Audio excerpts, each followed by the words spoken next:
Hey everyone, thanks for joining me again. Today I've got quite the wild story involving a homeowner association, Karen, who actually slapped me when I asked her to leave my private property. Buckle up, because here's the whole scoop. Let's jump right into the details. I've always felt a bit out of touch with homes that are practically stacked on top of each other. When I was in the market, those cookie-cutter houses felt stifling and cramped. So it didn't take me long to realize that I craved a space that offered a sense of privacy and openness. Alongside that desire for space, I was adamant about finding a house that was free from any HOA restrictions. I wanted no part of their annoying rules or nursery school-like regulations. So, I dedicated several months to scouring listings and visiting properties until I finally stumbled upon one that seemed to check all my boxes. Now, it wasn't an absolute dream home, and I definitely envisioned making some tweaks to suit my style and needs better, but the piece of land itself was ideal. As a precaution, I made sure to gather every pertinent document when I closed on the deal. I filed away the deed, property survey, and a clear note confirming that I wouldn't fall under any neighboring HOA's jurisdiction. Being an artist and what some might label as eccentric or even a tad unhinged, I cherished the idea of having creative freedom with my property. The very first project on my agenda was to brighten the exterior with a fresh coat of paint. The original color was peeling, so it was high time for a makeover. I wandered into the local store with an open mind, and lo and behold, a beautiful shade of purple beckoned to me. I decided to embrace it, painting my entire house in that vibrant hue. During my paint shopping spree, I couldn't help but meander toward a section dedicated to lawn equipment and outdoor decor, even though I hadn't intended to buy anything else. That's when I stumbled upon a charming garden gnome who gave off a rather forlorn vibe, and I couldn't shake the urge to bring a little cheer to my garden. After a quick online search, I discovered a treasure trove of gnome options in various colors and styles, meaning I had to get more. Before long, my backyard was adorned with a delightful collection of gnomes, adding a whimsical touch to my home. To further enhance my outdoor space, I set up a cozy chicken coop on the far side of my yard. I did opt for a small wire fence to keep my feathery friends safe, but they still had ample room to roam freely and happily explore their surroundings. Enter my nearest neighbor, a woman who truly embodied the essence of a Karen. She sported the quintessential haircut and wasted no time in voicing her dissatisfaction with my choices. I initially assumed she was simply a bad neighbor, but it didn't take long to find out she was the president of the nearby HOA. And boy, did she have a lot to say. She didn't hold back, immediately barking orders at me about how I needed to ditch my chickens, remove my gnomes, and repaint my house in a more appropriate color. While I may enjoy curating a whimsical gnome garden, I'm definitely not one to back down or let someone walk all over me. I knew I had to hold my ground against her outrageous demands. I understand that you may have a lot of rules governing your homeowners association, but it's important to clarify that my property lies outside the jurisdiction of the HOA. Therefore, I am not compelled to adhere to the guidelines you've set, Karen. However, I must inform you that plans are in motion to expand the HOA's boundaries, and soon it will encompass your home too. I have here in my possession the bylaws which stipulate requirements regarding house colors and the keeping of certain animals. Your backyard, as you know, has been quite a spectacle, filled with myriad creatures that many would deem unsightly. Despite your concerns, I must firmly state that I have no intention of getting rid of any of my pets or chickens, nor will I consider changing the color of my home to suit your preferences. While I acknowledge your interest in expanding the HOA, I want to be clear that I cannot be forced into compliance with your rules simply because you wish to exert that authority. I will continue to live here as I have been, and unless you have legitimate business to conduct on my property, I kindly ask that you leave. As I reiterated, Karen, I'm not going anywhere. This is not part of the HOA jurisdiction, and I have every right to remain here and, if necessary, challenge any violations you might perceive on your end. Furthermore, I have documented proof asserting that my home and yard lie outside the HOA's reach. I must insist that you vacate the premises for your own sake, especially if you wish to avoid police involvement. Just to be clear, my home will remain as it is for as long as I choose, and no amount of pressure from you can change that. While you may hold a position as HOA president, it's notable that your influence does not extend to my property as it stands. Things escalated quickly when, in a fit of obvious frustration, you slapped me across the face. In that moment, I knew I had to call the police. I was not about to let this situation slide without addressing it, so I informed them of the trespass onto my property and the unprovoked assault I had endured. In a twist, you also called 911, suddenly weeping and claiming that I was engaging in sexual harassment and preventing you from leaving my property, a claim I found utterly bewildering. Your outrageous allegations included an array of distressing, fabricated details that I won't repeat here out of respect for the ongoing investigation. When the police arrived, they began taking our statements, but it became increasingly evident that they were leaning toward your claims, perhaps believing I had malicious intent in inviting you onto my property. The situation left me feeling incredibly anxious, and I feared I might end up arrested for something I hadn't done, had it not been for a fortunate circumstance. You see, when I first acquired the chickens, I became somewhat concerned due to the number of foxes known to roam this area. To keep an eye on my beloved birds, I decided to install surveillance cameras. Initially, these cameras were not meant as a security measure for myself, but when I accessed the footage, it turned out to be a game changer. The recordings revealed everything: my request for you to leave my property, and the moment you slapped me. This evidence shifted the balance in my favor in front of the police, clearing up any misconceptions. Your claims unraveled with the undeniable proof that you had, in fact, assaulted me. You then tried to pivot once more, asserting that it was not considered trespassing because you believed you had authority over the HOA rules. But I held all pertinent documents proving that your association had no claim to my property whatsoever. Despite the mounting evidence against you, it came to my attention that you were still attempting to press charges against me and had gone ahead to file a report. This entire ordeal has been not just a battle over our differing views about property and HOA rules, but a dire reminder of how misunderstandings and confrontations can spiral out of control, leading to unnecessary chaos and distress. It's not like I had to be dragged in handcuffs or anything overly dramatic, but I did receive a court summons that required me to present all my evidence yet again, just so they could dismiss the case for being utterly baseless and false. Honestly, I think she believed that the thought of going to court was terrifying enough that I would cave into whatever demands she had to avoid the whole situation. It's worth noting that during that court appearance, Karen made another attempt to accuse me of sexual assault in an effort to paint me as a criminal. Ironically, she was the one who physically assaulted me by slapping me. But that wasn't my only run-in with the legal system. Karen also tried to impose a lien on my home. She was arguing that I was part of the HOA and had refused to follow any of its rules or pay the fines. Again, my evidence was rock solid, rendering her claims completely frivolous, and the whole situation ended up wasting everyone's time and the HOA's legal budget. Despite the lack of relevance, she continued to portray me as some sort of sexual predator. It's important to remember that making a false police report is a serious offense, and courts these days are quite serious about cracking down on it. Her decision to take this whole mess back to court not just once but twice was definitely not working in her favor.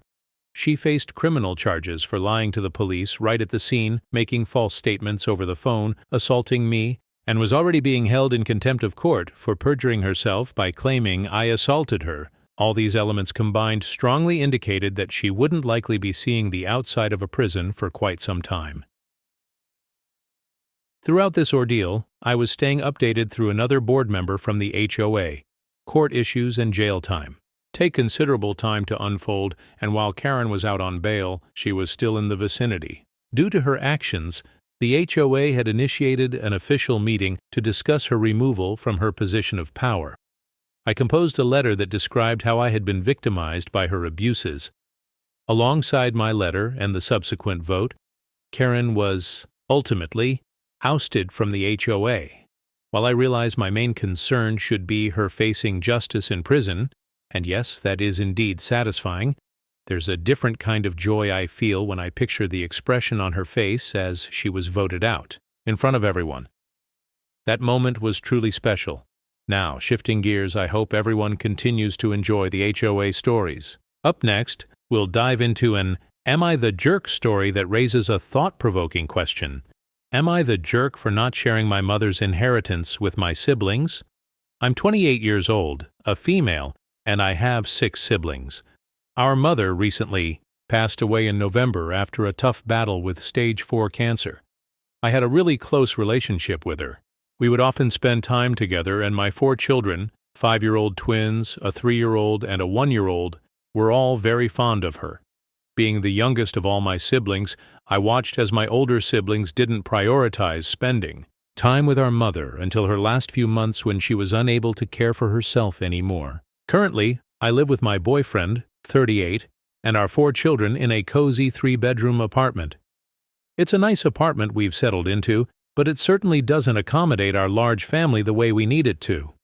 This past summer, while my mom was still in good spirits and able to make decisions, she signed over the title of her house to me, a spacious place with 5 bedrooms and 3 bathrooms. It's meant for my boyfriend, our kids, and me to move into. She chose to make this transfer to spare us from the burden of taking out a mortgage, something we couldn't feasibly manage given our finances at the time. The great thing was that my mom's house only had about a year left on the mortgage, making the payments relatively manageable for us. In contrast, all of my siblings have their own homes, providing ample space for their families. Although I didn't ask for their opinions about Mom's decision, I felt it wasn't necessary. They already have their own housing situations, and ultimately, it was Mom's choice to make. Sadly, once my mom passed away, there were medical bills that came due that needed our immediate attention. This prompted the thought that selling the house might be the only way to cover those expenses. However, my boyfriend proposed a different solution. He would buy the house for just enough to take care of those medical bills, which would allow us to avoid seeking a mortgage altogether. It seemed to align perfectly with what Mom had envisioned for us moving in without the complications of loans. Part of my mother's estate included an inheritance that she left to my eldest sister, Melanie, asking her to divide it equally among us siblings. Since her passing, we've attempted to find out how much remains in that inheritance to be shared among the 7 of us. But Melanie has consistently evaded answering. She often claims she hasn't had the chance to count it or that she feels uncertain about the figures. Furthermore, Mom also possessed some valuable coins, 4 of them estimated at around $3,200 each and a 5th worth approximately $1,200. I only learned about these coins from my sister Rochelle, who mentioned that Melanie was considering keeping the $3,200 coin for herself, as well as for Rochelle and my brother Nick, while planning to give the other coin to a different sibling. This raised a lot of concerns for me, particularly because she appeared to not mention the existence of these coins to the remaining 2 siblings, which left me feeling quite upset. While I understand that these coins can appreciate over time, I can't shake the feeling that the whole situation is unfair. There are a total of 107 coins, and I strongly believe that the best solution would be to sell them for cash so that everyone can benefit equally. I proposed this idea, but it seemed to fall flat as I didn't hear anything more about the coins after making my suggestion. Last week, Rochelle and my niece came over for dinner, and during our time together, she accidentally dropped a gold coin from her purse. She quickly picked it up, but that little incident only deepened my curiosity and concern about what's really happening with Mom's estate. It feels like there's more to the story, and I can't help but think about how we can ensure that everything is handled fairly for all of us moving forward. I never openly expressed my thoughts, but I honestly couldn't believe it when they decided to take me out of my inheritance just because I defended the 3 siblings who were going to be unfairly treated. Fast forward to a few days ago, when my boyfriend got approved for a loan. I shared this news with Melanie to keep her informed, but her reaction surprised me. She said she didn't feel comfortable selling the house to my boyfriend. I couldn't understand her reasoning, because selling the house to him was just a way for us to keep it, so my mom's medical bills could be paid. My mom wanted us to live in that house. After our conversation, I called Rochelle to see what she thought, but she couldn't talk at that moment. Eventually, when I did get to speak with Rochelle, it became clear that Melanie had spoken to her first and twisted the situation for her own benefit. So, I decided to send a message to the group chat with my siblings. It turned out they all wanted to sell the house to a stranger at full price so they could cash in on the inheritance from the sale. Melanie had clearly made them believe that. Our mom transferred the house to me so I could sell it and split the profits with all of them. This wasn't true, and I tried to explain that our mom didn't intend for it to be that way, but Melanie's manipulation was strong. Just for some context, Melanie is the oldest sibling, and the others can be easily swayed by her when she's involved. I know it sounds harsh, but it's the reality. I truly see what's going on, and I try to voice my point of view, but everyone seems to side with Melanie. They all want cash from the house, while I want to honor my mom's wishes and live there. As I mentioned, our mom put the house in my name. So, I'm moving forward with selling the house to my boyfriend to cover my mom's medical bills and to ensure that my family, including our 4 children, can live there. My siblings feel like I've cheated them out of their inheritance, but I believe I'm finding a way to settle the medical bills while also protecting the home my mom wanted us to have. So, am I the bad guy for doing this? I'd really like to hear your thoughts on it. Do you think I was wrong here, or did I take the right step? One commenter mentioned that everyone is at fault in this situation. They suggested that while my siblings are being sneaky about the money, I shouldn't have made such a big decision about the house on my own. Melanie is trying to take advantage of everyone involved here. You're planning a sale that isn't fair, and no one seems to care about finding a solution that honors what your mom wanted, while also ensuring that everyone gets a fair inheritance. It's time to be more mature and handle this situation better. I agree with comment number 3. You're definitely not in the wrong. Your mom made a clear choice to transfer the house to you when she was of sound mind. She did this because she wanted you and your kids to have a stable place to live. Your siblings already own their own homes, and they're being sneaky about the cash inheritance, trying to keep things hidden from one another. The way you're resolving the situation will take care of your mom's medical bills and align with her wishes. It seems your siblings are just being greedy. Now, for an update on what's going on. I really appreciate all the supportive comments I've received. It feels like people truly care about what's best for me. My older sister Melanie had me convinced that the debts had to be paid off using the proceeds from the house, instead of the cash that was available. She never told us that there was enough money set aside to cover my mom's medical expenses. I reached out to an estate attorney and spoke with the lawyer managing my mom's medical debts. He told me that there's no need to sell the house right now. My family can move in without worrying about paying off the medical debts immediately. Those can be dealt with later if I ever choose to sell the house. So that's the plan. If we eventually decide to sell the house, which seems unlikely since finding a 5-bedroom home is really tough, we'll split the sale proceeds after taking care of my mom's medical bills, and will also subtract any money we invest in the house in the future from my siblings' share. I believe it's wise to keep the deed in my name so that my children will always have a secure home just in case anything happens with my partner. I truly appreciate all the comments that reminded me to seek legal advice on this. Regarding the coins, I didn't bring them up earlier because I was frustrated about not receiving a share. I realize the house is important, but I mentioned the coins to illustrate why I struggle to trust Melanie. She's been dishonest about the money and the estate, which I eventually found out it's not just the coins. What hurts the most is her lack of honesty. I believe I've been open and straightforward with my family, and it's disheartening to feel this way. I would never dream of being deceitful with my family.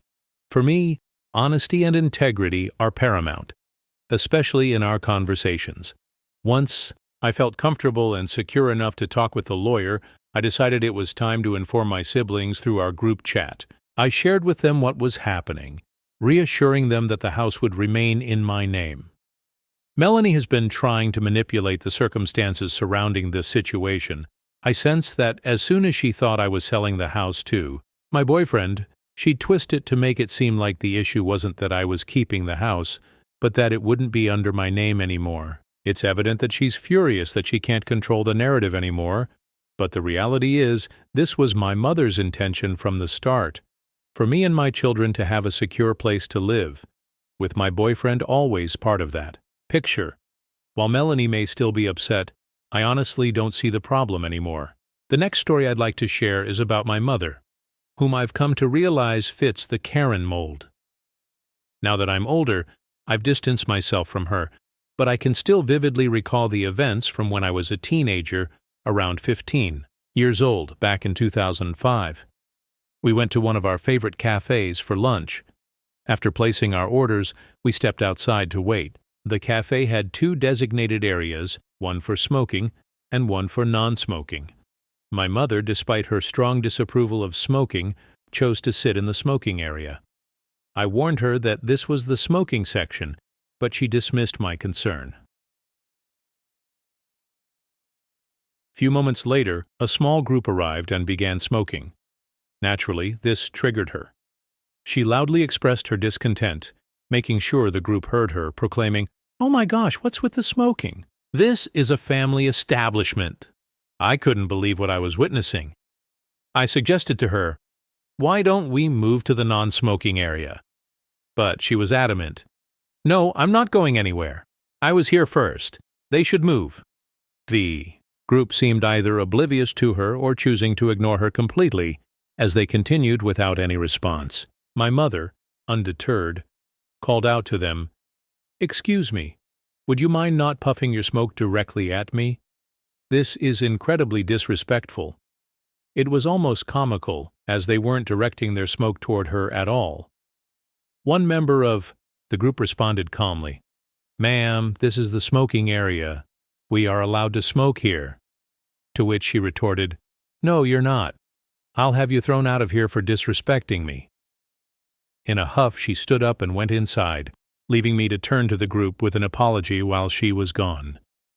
A short while later, she returned with the manager. "Karen, these rude individuals have been blowing smoke in my face and cursing at me.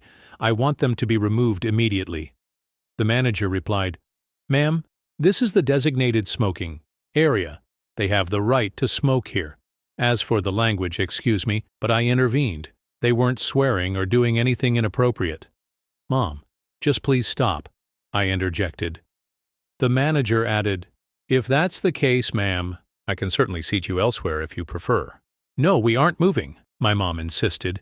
"Make them leave instead." I had reached my limit, so I went inside to escape the situation. My mom behaved this way all the time, and I was fed up with it. A few minutes later, my mom stormed inside and announced, "OP, we're leaving. This is unacceptable customer service, and we will never come back." It was typical for her to make such threats, but she rarely followed through, leaving the staff at these places to deal with the fallout. We lived in a small town where there were only two cafes, and the other one was far too expensive for my picky mom. I've since cut ties with her. She lives in another country now and doesn't know my address. I'm just relieved to be free of her entitlement. The next tale is titled Karen Attacks and Fails. Let me introduce the characters. Me, a 25-year-old female, a petite Vietnamese girl who has been living in the U.S. since I was 9. I'm usually shy but cheerful, adore reading, and have an obsession with chocolate. My brother, a 20-year-old male, is a short, chubby Vietnamese guy with mental challenges but a brilliant mind. He's genuinely the sweetest and adores dinosaurs, and my boyfriend, whom we'll refer to as B. B is a 29-year-old male, tall, muscular, with long hair and a beard, hailing from Brazil. Despite his rugged appearance, he's incredibly kind, clever, and an engineer who treats my family as if they were his own. Remember this, it's crucial to the story. Now, let's discuss Karen. Picture an incredibly entitled individual. If you've seen an obese Karen, you've met her. She wore bizarre clothing, had a bad haircut, oversized sunglasses, and a voice that would grate on anyone's nerves. And then, There's her son, probably around 8 years old, chubby and spoiled. He mirrored his mother's entitlement. I won't say much more about him. I'd rather not speak ill of a child. This story unfolds in December 2018, just a week before Christmas. My boyfriend and I were visiting my parents for the holidays and planned to do some gift shopping at a nearby mall. We brought my brother along since he was bored at home, and I wanted to spend time with him. At the mall, I decided it was time to set my great plan in motion. My boyfriend always surprises me for Christmas, but this year, it was my turn to surprise him. I usually never ask for anything, but this time, I mustered the cutest face and voice I could manage. "Baby, could you please get me a chocolate milkshake? I'll wait for you here in this bookstore with B." "Sure, I'll be right back," he replied with a smile. He kissed the top of my head, a gesture made easier by his greater height. I chose this bookstore for 3 primary reasons. His gift would be a book, as he shares my passion for reading. It was situated far from McDonald's, where he would typically procure my milkshake. And most importantly, they offered books featuring dinosaur models. As it happened, my boyfriend noticed my choice of location, which served as the perfect cover since my brother was accompanying me. However, this is when complications began to arise. I led my brother to the section at the back of the store where the dinosaur books were located and instructed him to select a book and remain there. He made his selection almost immediately before I could finish my instructions. I left him there, aware that the library was expansive and that I had only a few minutes to find a suitable gift for my boyfriend and conceal it in my bag before he arrived. About 10 minutes into my frantic search, I heard raised voices coming from the area where I had left my brother. Upon arriving, I witnessed a confrontational woman whom I recognized as a particularly aggressive patron, attempting to wrest the book from my brother while her children encouraged her from the sidelines. A couple of teenage employees stood by, seemingly unsure of how to intervene. I rushed over and shouted, "What are you doing?" The woman replied, "This child refuses to give my baby the book, so I am taking it." Her child chimed in, "Mommy, get me the T-Rex." I grasped the woman's arm, which was significantly larger than mine, and attempted to pull her away from my brother. I insisted, "Leave him alone." He picked it up first. The woman retorted, "Stop lying and don't touch me," before shoving me aside. I stumbled backward and fell onto the floor, stunned by the sudden aggression. At that moment, she began to strike my brother with considerable force, and the sound of the slaps echoed in the air. On the 4th slap, my boyfriend suddenly appeared out of nowhere, yanked that master down from my brother while shoving her aside, and positioned himself protectively between them. The push made her land right on her backside. Normally, he's pretty chill, quiet, and doesn't say much. I've only seen him angry once before, and even then he kept his voice down. This time, though, was a different story. His expression radiated pure rage as he bellowed at the woman, "Don't you dare hurt my brother!" I was taken aback by this side of him, while Karen turned from red to pale, and her kid just went silent. Another employee arrived, dragging in a security officer, and of course, Karen screamed that she had been assaulted. My boyfriend still, calm despite the fury boiling within him, calmly laid out what had just happened. I shared my version too, as did the teenage employees. They reviewed the footage and took a look at my brother's bruises. The police were called and everything was thoroughly examined. We soon discovered that this Karen had a history with the law. We chose not to press charges because we were just trying to finish our shopping, but she got arrested anyway, so it was all good. In the end, my boyfriend had to run out to buy me another milkshake since he dropped mine while rushing to help my brother. I used that time to grab both his book and my brother's at a sweet discount. Later, when things calmed down, I started reflecting on the whole episode and my boyfriend's actions.